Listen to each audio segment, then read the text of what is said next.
அனைவருக்கும் வணக்கம். நான் இப்போது மங்கோலியாவில் இருக்கிறேன். மங்கோலியாவில் சர்வதேச மேய்ச்சல் சமூகம் மற்றும் மேய்ச்சல் நிலங்கள் ஆண்டை முன்னிட்டு ஒரு உலகளாவிய மேய்ச்சல்காரர்கள் ஒன்றுகூடல் மற்றும் மாநாடு நடக்கிறது. வருகிற கடந்த 11ஆம் தேதி தொடங்கி 16ஆம் தேதி வரை நடைபெறுகிற இந்த உலக மேய்ச்சல்காரர்கள் ஒன்றுகூடலில் உலகம் முழுக்க இருக்கக்கூடிய மேய்ச்சல் சமூக மக்களுடைய பிரச்சனைகள் பேசுபொருளாக இருக்கிறது.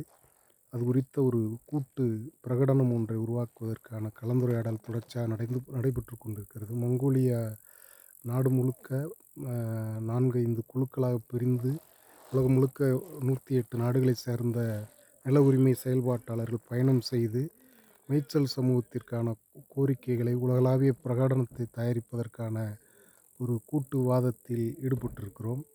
தமிழகத்தில் மேய்ச்சல் சமூக மக்கள் 5000-6000 ஆண்டுகள் வரலாறு கொண்ட நம்முடைய முல்லைத்திணை வாழ்க்கை இன்றைக்கு மிக நெருக்கடியான காலகட்டத்தில் இருக்கிறது.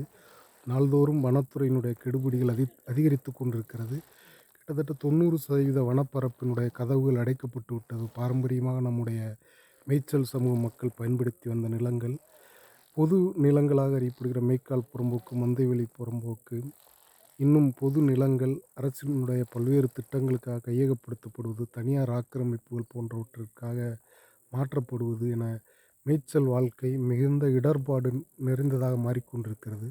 நம்முடைய சிலப்பதிகாரம் கோவலர் வாழ்க்கையில் கொடும்பாடு இல்லை என்கிறது. ஆனால் இன்று கோவலருடைய வாழ்க்கை மிக நெருக்கடியாக இருக்கிறது. இப்படியான காலகட்டத்தில் இந்த சர்வதேச ஆண்டு நமக்கு மிகவும் முக்கியத்துவம் வாய்ந்தது. உலகளாவிய அளவில் தமிழ் மேய்ச்சல் சமூகம் அல்லது இந்திய முழுக்க இருக்கிற மேய்ச்சல் சமூகங்கள், உலகம் முழுக்க இருக்கிற மேய்ச்சல் சமூகங்களுடைய குரலாக நம்முடைய குரலும் பதிவு செய்யப்பட இருக்கிறது. இந்த வாய்ப்பை பயன்படுத்தி தமிழகத்தில் பொது சமூகம் மேய்ச்சல்காரர்களுடைய பங்களிப்பு, நம்முடைய ஜல்லிக்கட்டு பாரம்பரியம் என நம் மிகப்பெரிய உலகம் வியக்கும் ஒரு போராட்டத்தை, ஜல்லிக்கட்டு புரட்சியை நடத்தினோம். மேய்ச்சல் மக்களுடைய இருத்தல் தான் தமிழ் நாகரிகத்தினுடைய அடையாளமாக இருக்கக்கூடிய ஜல்லிக்கட்டை பாதுகாக்கும். தமிழ் பண்பாட்டை பாதுகாக்க வேண்டுமென்றால் மேய்ச்சல் சமூக மக்களுடைய உரிமைகள் பேணப்பட வேண்டும்.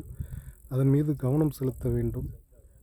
தமிழக மக்கள் மேய்ச்சல் திணை வாழ்க்கையை மீட்டெடுக்க தமிழ்நாடு மேய்ச்சல் சமூக கூட்டமைப்பு முன்னெடுக்கிற போராட்டங்கள், நடவடிக்கைகளுக்கு ஒத்துழைப்பு வழங்கும்படி தாழ்மையுடன் கேட்டுக்கொள்கிறேன்.